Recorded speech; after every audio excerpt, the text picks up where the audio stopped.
Yeah, so it was like a stretch. Every single update that the world received, this world, the geek world, the world, received from Captain America Brave New World or Captain America New World Order, it was scrutinized. It was reported on. Uh, some of it at this point we know was overblown, or a lot of guys just blew a gasket reporting this, and we kind of had like a split. We had these Marvel Cinematic Universe. You know, People call them shills, but they're more or less the publicity arm of the studio. These are the people that every single day they'll do like a theory video, every single bit of news, every single casting change. It's like speculation, speculation, speculation. We all know that drives eyeballs, that drives interest. Ever since Star Wars Force Awakens, ever since that movie finished, everything going into The Last Jedi created this like market for that. And the studios took full advantage. Disney took full advantage. So you get that side, and even when the movie comes out, these are the people that say, well, the movie wasn't perfect, but Anthony Mackie is amazing as Captain America. The movie has amazing fight scenes. So they even like piss on your leg and tell you it's raining. And then you have the other side. False reporting the budget, like not being a true Hollywood insider. But these are the individuals, and this is like you kind of want to say is the counter press, it's the counter publicity, where when they get like a piece of news of who's working on the movie, and they look into their background and all the things that they've said, they say, wow, like this person may not be a good fit for this. So they do a lot of self-insert with their analysis. We're a little bit on the stretch here where the counter press is winning. These guys may have overblown and exaggerated a lot of aspects of this movie, but they're still right.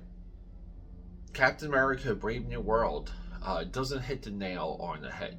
Captain America Brave New World it doesn't feel very good when you're watching it. It doesn't feel like a Marvel movie. And like I know that's an undefinable term, but they too, because they're lockstep in repeating things and listening to what the audience wants them to say. A lot of them, I feel, are afraid of their own audience. The foundation of what they say, and I believe where it's coming from, rings true. So, Captain America: Brave New World, does it have positives? Does it have good takeaways? It's it's a true Marvel Cinematic Universe movie. There is so many other things from these, from even Black Widow, Eternals, any of the fallout from Captain America: Civil War, Falcon Winter Soldier,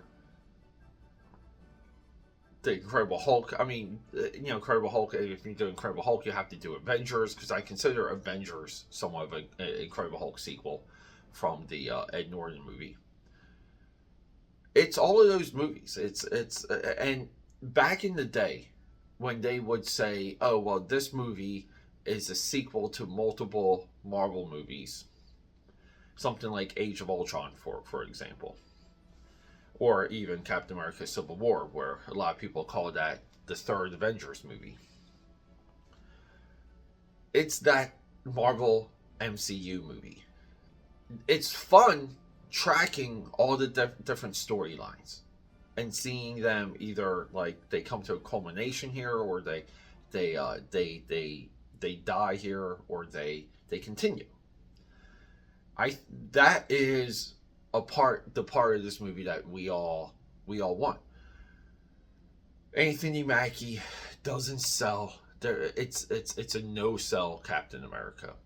They even reference they even reference him not having the serum in this movie.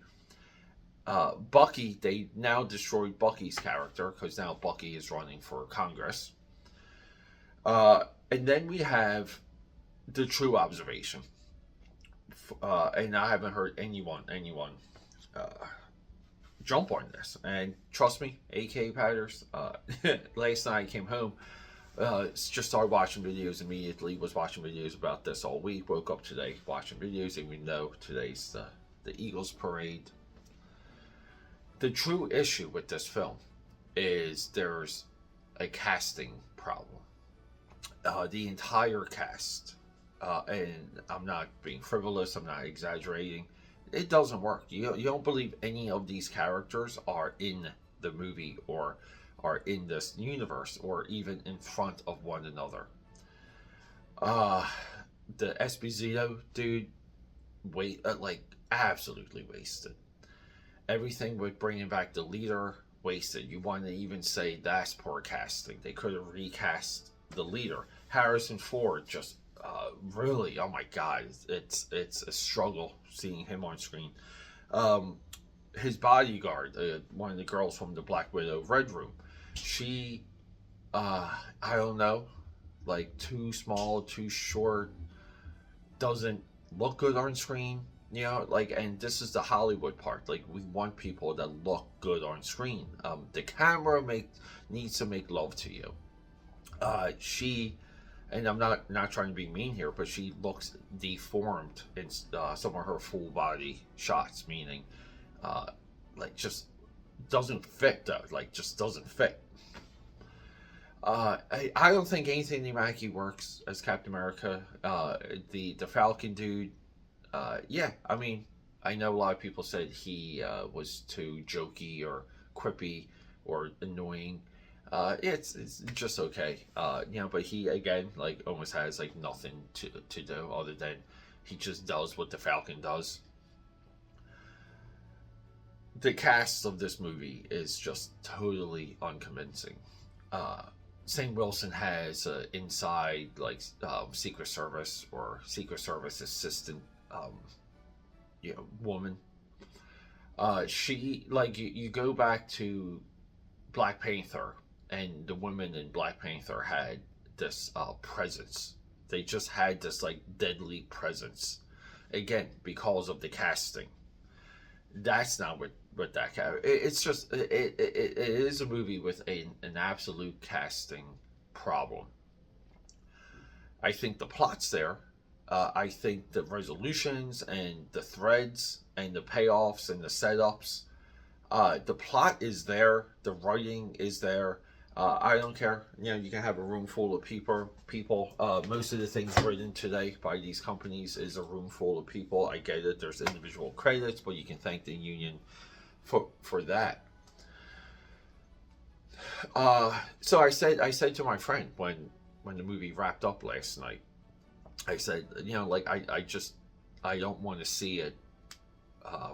Like I don't want to see this again. I just, I remember first time seeing Guardians of the Galaxy Volume 1, Volume 2.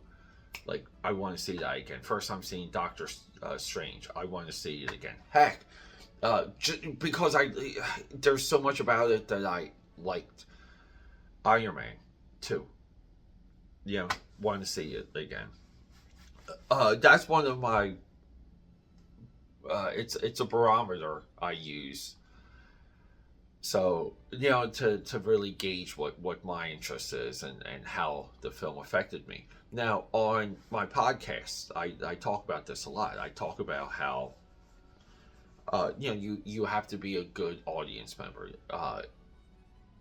So, like, for example, on this channel, we did coverage. We did a lot of coverage for Brave New World. We got excited. We got into a lot of different Captain America comics, and there's more of that coming. But you have to be a good audience member, where a lot of times we get caught up in these loops. We get caught up in these publicity loops or these feedback loops or these, the shows on one side, and then we have the retractors on the other side. But we get caught up in all of that. And we can sit down to a movie and have preconceived notions. We can have things that we have already determined. We really haven't seen this like on scale ever when it comes to film consumption. Uh, the idea of clearly sitting in front of a movie wanting to be entertained has lost a generation.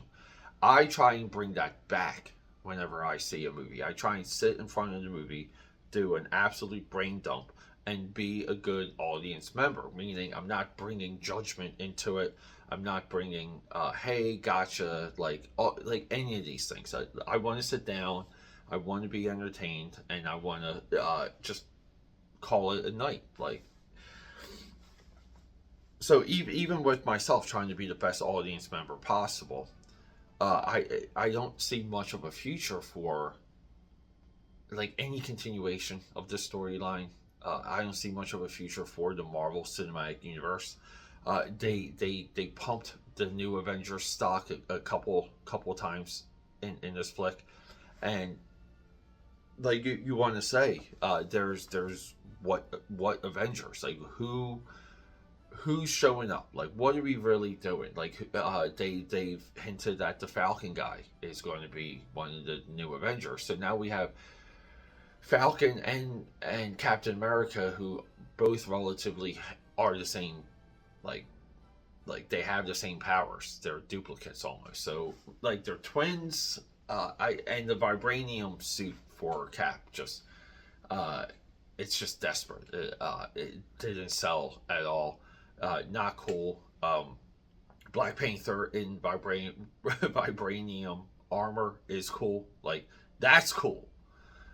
Not Falcon with purple wings. So I don't know, AK Powers. I think some of the heat that came out about this movie, like definitely the budget. Like I think that Disney reported an accurate budget. You see it on screen. Reshoots are not always the reshoots you think they are. I think the birthday cake clowns or the birthday clowns as they like to be called now, I think they were dead on target. I really do.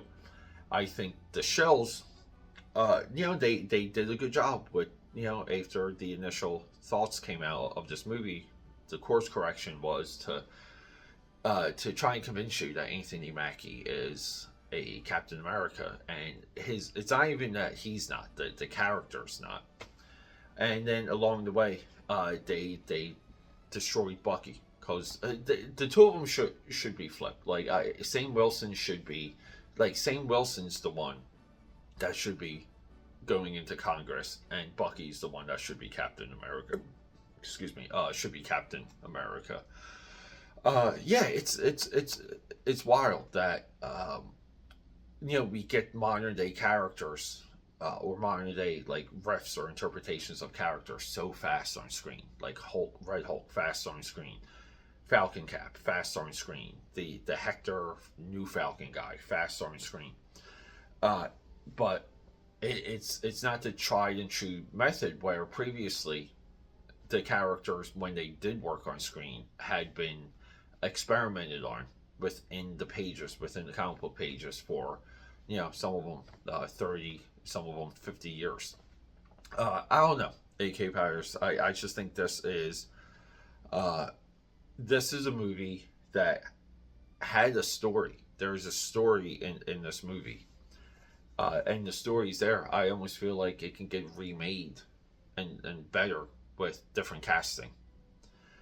The Sidewinder character, Esposito, and you feel bad for him because he spent so much time hyping people up for a role announcement for him, and he's just absolutely wasted. I'm not even sure if he got training, because he doesn't look like he knows how to hold a gun in this movie, and that's a little bit of a nitpick. But it's there's a side of me that wants to say you should have drifted away from the Winter Soldier envy, and like dug around and see what else was there that you could have contributed to or created for that character. Because Winter Soldier really is the high mark of the MCU. This is a bottom tier Marvel movie. Yeah, I maybe would put it above Eternals. I don't know what my tier list is, but Eternals is a movie I've returned to multiple times to try and get, to really try and there's always parts of that movie or moments where I just have to stop watching it. This is there. I mean, like Multiverse of Madness is above this. I think Quantumania is a, is above it because Quantumania it has some of that zany. It's a little nutty. Maybe I'll say like Quantumania is maybe the one that grew on me as time. It's definitely above Love and Thunder, and Shang Chi and Spider Man. You know, that third one, No Way Home, Far From Home, Can't Get Home, Lost My Address. That third one is, and Shang Chi are like the two of the top tier of the newer like Marvel movies. So like it's like kind of like in that range for sure. Like it's like they're like multiverse, maybe Brave New World. So maybe it's like four of post Phase 3 Marvel movies. I guess like maybe Black Widow might be the one that deserves the best retrospective at this point because because Black Widow moves, and I get it. A lot of people thought that movie was like too little, too late. I don't know. I think Black Widow's up there, guys. Yeah, like I might put Black Widow above Spider Man, just because I feel like it does the espionage stuff pretty well, and I like the Red Room stuff, I did like that twist at the end, and that final set piece is fantastic. The villain, you wanted the villain to die in that movie, which is great when you get that. But speaking of villains, they did the smart move. They didn't kill the leader in this. Keep the villains alive. That's got to be the method. So, yeah, AKAPAD. There's a little bit of a... But I just wanted to sit on the movie a little bit, wake up, get myself some Cappy Cap, and bring it to you.